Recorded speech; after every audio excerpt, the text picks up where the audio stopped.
Ayan, ayaw mga customer from San Luis, Batangas. So 28,391. So yun yung tunog na.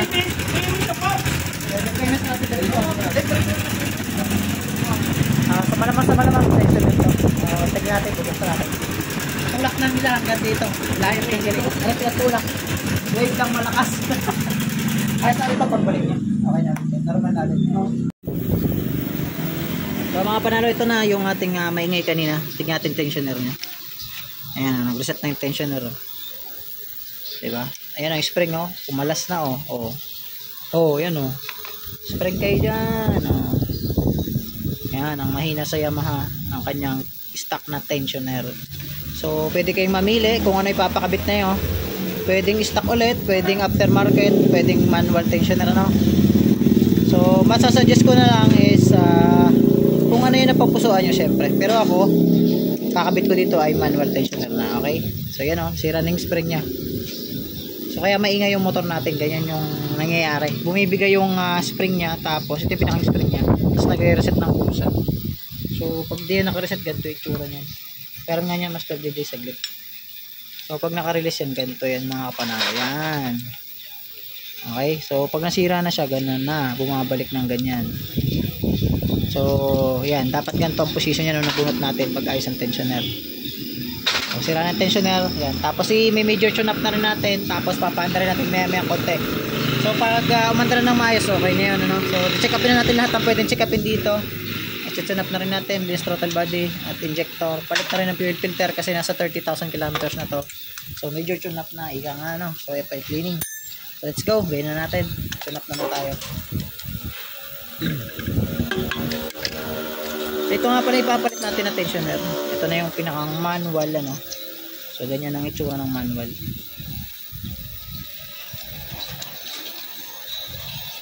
Ano, galing ito? Operator?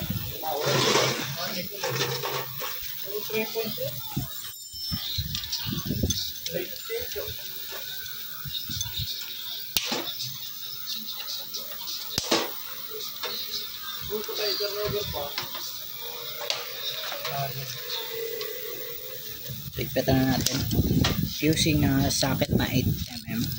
So, kailangan natin bumili ng 3/8 na socket wrench. Okay. Set, no? Kasi matagal-tagal na itong mga yan. So, pagdukutan kasi itong 3/8 na to.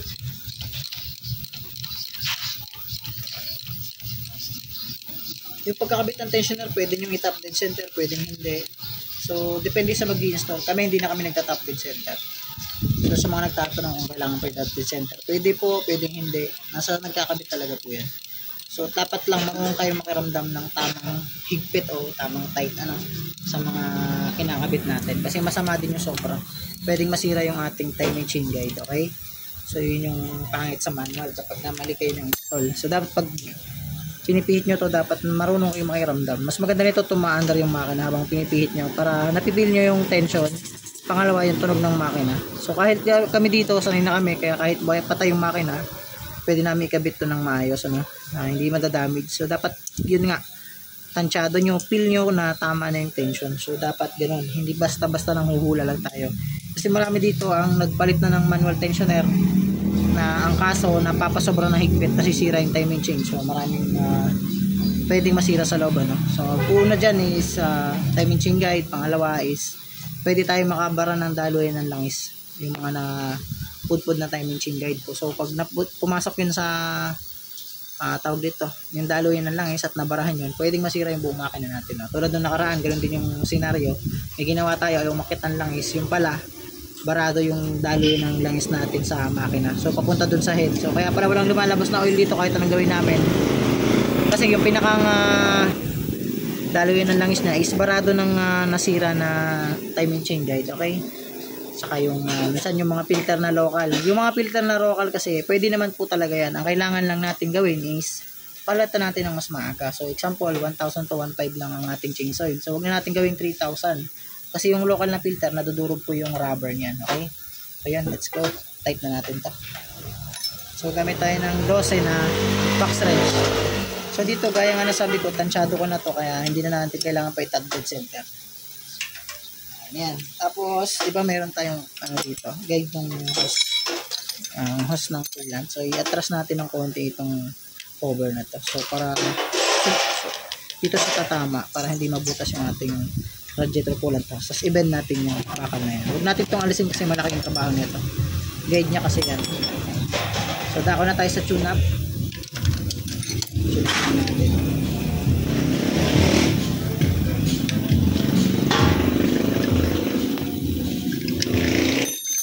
So, ang dami ng mga busina. So, ito yung exhaust niya, sobrang laki ng clearance. So, laki ng clearance. So, check natin intake. So, tama lang.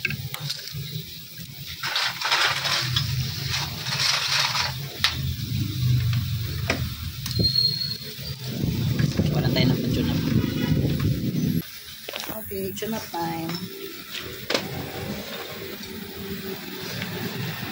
So, first tune up natin at top dead center na natin para mag-tune. Para naman mag-tune up kayo, kailangan nyo talagang i-top dead center. So, kailangan natin i-top dead center kasi mag-tune up na tayo.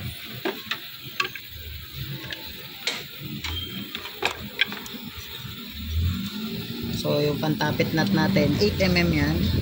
Siyempre, kailangan nyo rin ng filler gauge. Tapos, siyempre, pang pihit ng tapet.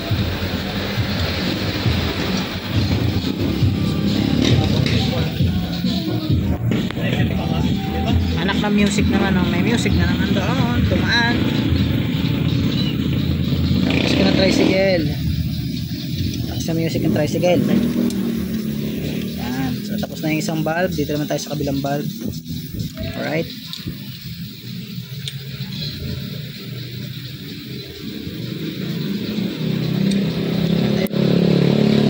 Sobra.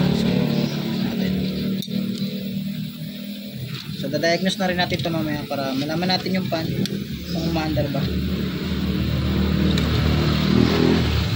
Okay, tapos nagsunapin yung intake valve. Exhaust naman tayo.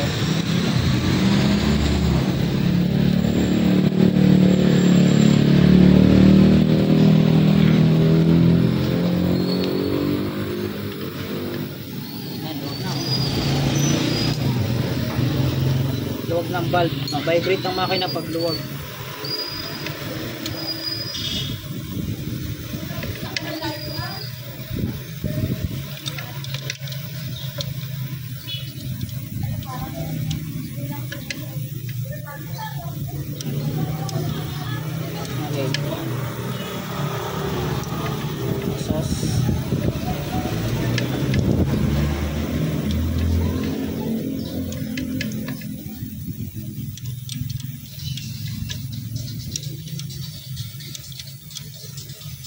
Okay, tapos na siya natin. So, dito tayo ngayon sa cable. Saka dito ko yan. Ito yung cable ni Bossing. So, 28,900 kilometers. Ayan ah. O, diba? Kita nyo yan. Paklay na ang cable niya. Ano? Ayan.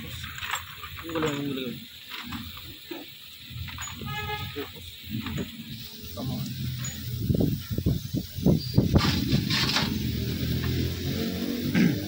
So, kadalasan talaga basta umabot sa 10,000 mahigit yung odo.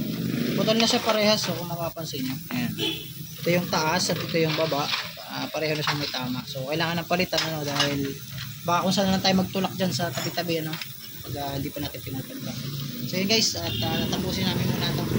So, maya, i-plug natin ulit yung sound check niya. No, after na gawin. So, binabalik na ni JJ yung ano, fuel tank. So, napalitan na rin niya ng ano yan, fuel filter. So ito, lilinisin na natin ibabaw. So, tapos at yun natin. So guys, ito na yung ating ginawa kanina maingay na dumating. So ito na ngayon, pakinggan natin. First fire. Yan. Yan ang ingay niya. Lagi kaya ito tumutunog ng ganito kasi bukas pa yung airbox niya. Yan, pinaka-throttle body.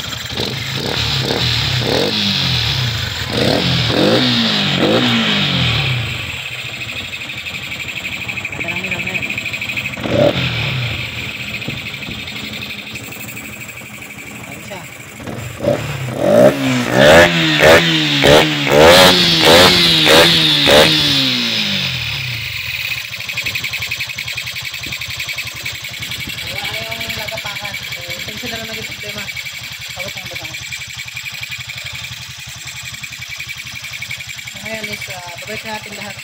kinulas natin, papalitan natin ng air filter. Pakita mo air filter na yun.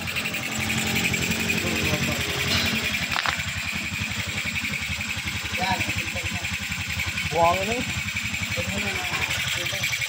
Kasama ng buhangin.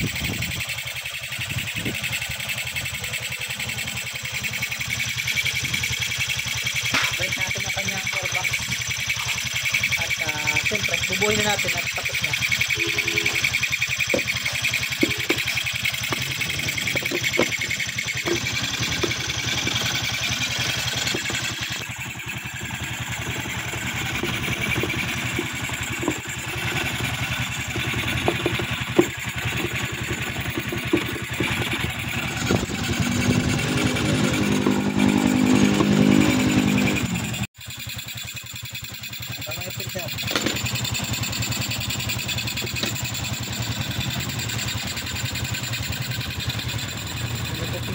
So yun mga panalo, tapos na yung ating ginawa kanina na dumating na ingay. So yun lang naman, medyo malaki din nag-isus ni boss kasi nagkaroon siya ng major. So tinatawag natin na FI cleaning ano.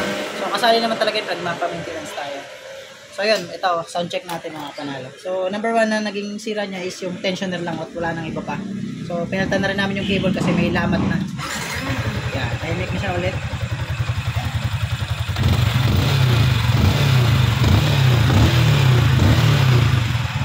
Okay na, yung motor ni Pops. So, pwede lang iuwi, pwede nang gamitin araw-araw. So, kailangan lang talaga niya magpalit ako. Halbo na yung gulong. Ano pa alam mo, sir? Pal na lang, pal. Pal, si Sir Pal. Shoutout kay Sir Pal. Yan. Sa kanyang brother. Yan.